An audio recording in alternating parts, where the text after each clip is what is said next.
Welcome to the American Institute of Architects Kansas City Chapter's Legends and Leaders program. This series highlights AIA architects and others that have helped shape our community, lead the AIA, and mentor a new generation of designers. Linda Urban Young served as an executive director of the Kansas City chapter from 1977 to 1989. She was instrumental in the evolution of the chapter into a nationally recognized component of the AIA. Linda participated and supported numerous chapter activities and events, including the 1979 National AIA Convention in Kansas City, the creation of the Skylines PBS television series, establishment of the Kansas City Architectural Foundation, and support of the CUBE Initiative. She served as national chair of the AIA Case Executive Directors Committee and was awarded an honorary AIA national membership. Perhaps her greatest strength was her ability to work with our chapter presidents, boards, and individual members. Well, I think you'll find a lot of people who would like to talk about Linda Young. She made all the presidents look good, and I loved her, and she just so helpful. And one of the best execs, I think, around or in the country at that time. And she's been a role model ever since, and we've had some marvelous execs since then. But she set the pattern, and it was remarkable.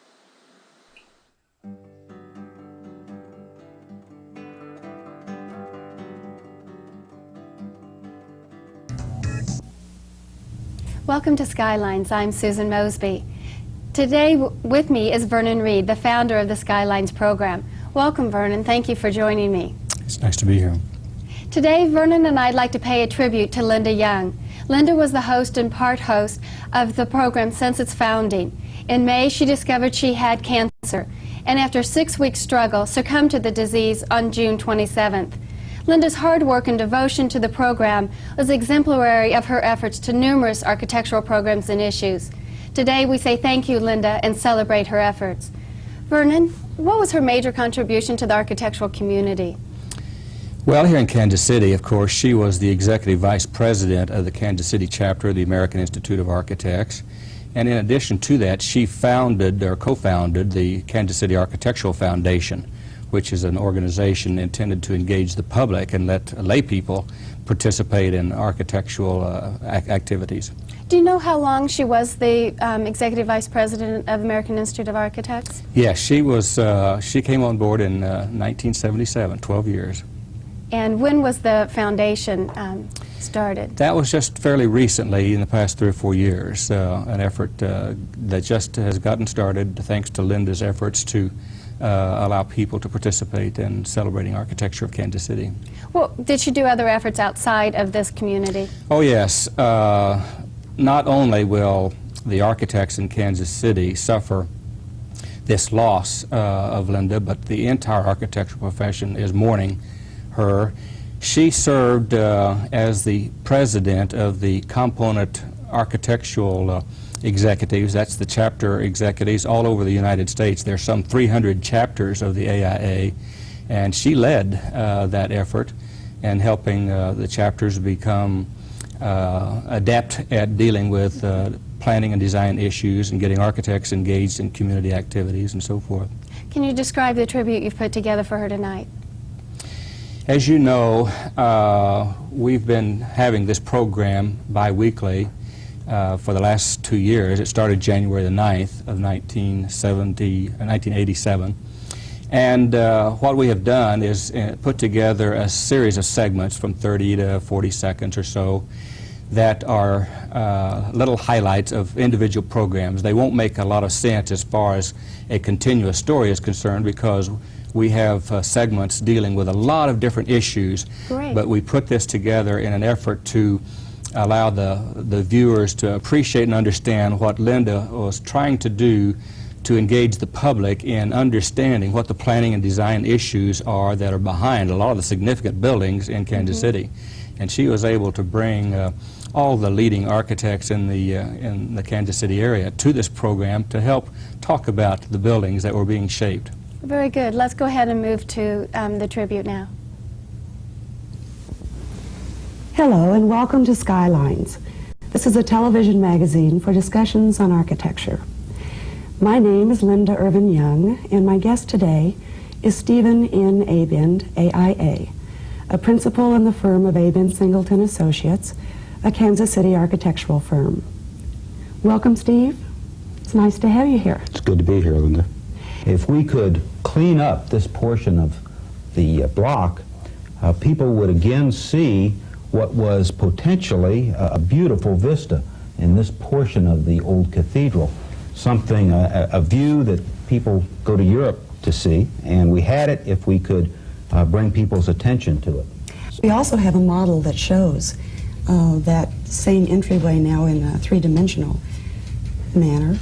We've found, not just with this group, but with many large groups, that models are much more important or much easier for the lay people to understand than a flat elevation drawing. Sure. And so, although everyone felt very good about the design as it was evolving, and as we were doing renderings of it, we felt that we needed a three-dimensional model to really make everybody get to a real level of confidence that they understood what the character of that entrance would be.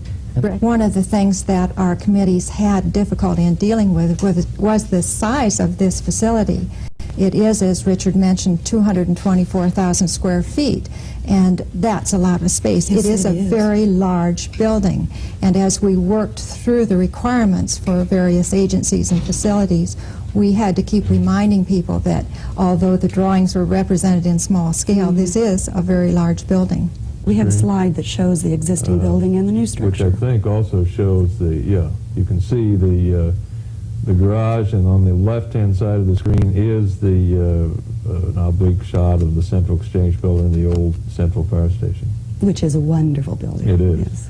Yes. We're forming and pouring about one floor every 5 working days, so it's moving very rapidly. They must be working lots of hours. They are working a lot of hours, but it's a good construction crew, too. I understand that you were using your CAD system for the design of this building. Now, I only know that because you told me the term. Would you like to explain what that is? And then we'll bring up the slides that you brought along that shows some of that activity. All right.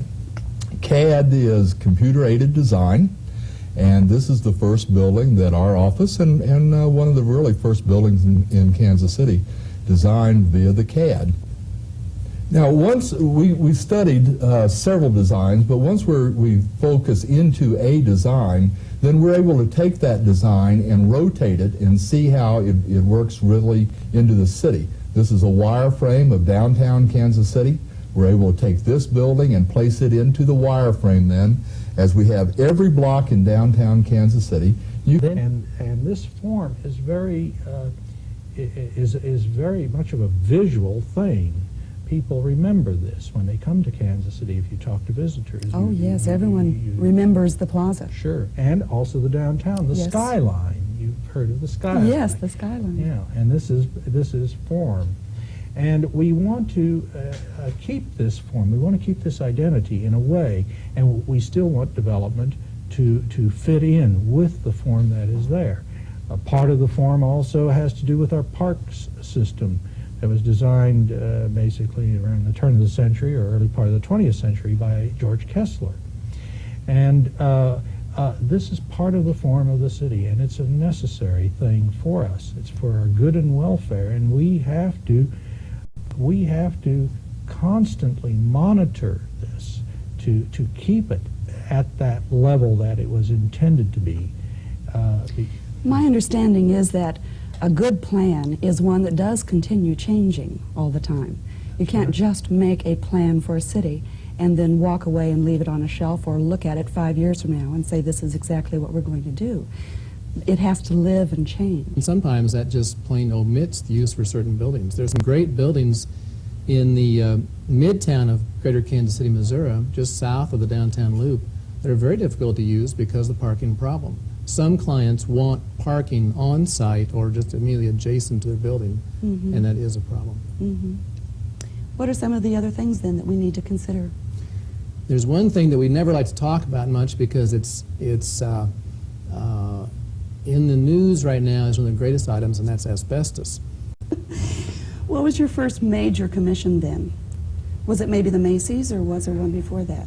Oh, no. The first major commission would have been the Cat store at 40th and Main, which was in 1934. And interesting enough, at that time, as it happened, the Katz Drug Company brothers, Ike and Mike Katz, were my uncles. I do want our audience to realize that we're not always using boxes of this scale, that sometimes the activities occur in a large space where you will want to use larger size boxes and maybe a variety of sizes of boxes. Is that correct? Right, and you know, one of the most successful box cities, I think, was last year when the American Institute of Architects and the Nelson Gallery worked together for a wonderful, large, very large scale box city. Yes, that was a city that was built on the North Lawn Right. of the Nelson Gallery. And took all of that space. Yes, they even had to have building permits. Dean and Jenny have brought along a few slides that show us children involved in drawing on their boxes, and I'd like for us to bring those up now so that our audience can see the actual participation of children. Linda, we took those slides out in one of the classrooms this year, and I think what is exciting to me is that it is not just children in Kansas City that are doing this, but also we have a group in Hawaii, we have a group in Florida, we have a group in Alaska. I mean, this is not a new idea, but it's an idea that just gets better and better and better. And we did present this idea at the National Art Education Association meeting in Boston this year. So it's just, it's getting some moisture. We felt it very important in an environment such as a downtown area that we understand how those buildings around the new project would impact upon the design of the building. Sure. And so that was a very important part of developing the model. We found some very interesting things in doing that, one of which was that the two buildings which were to the south, the Bryant Building and the Mercantile Tower, cast a shadow upon the site during much of the day. But there is an alley that separates the two buildings, one from the other, and we found that a shaft of light penetrated into the site precisely at noontime.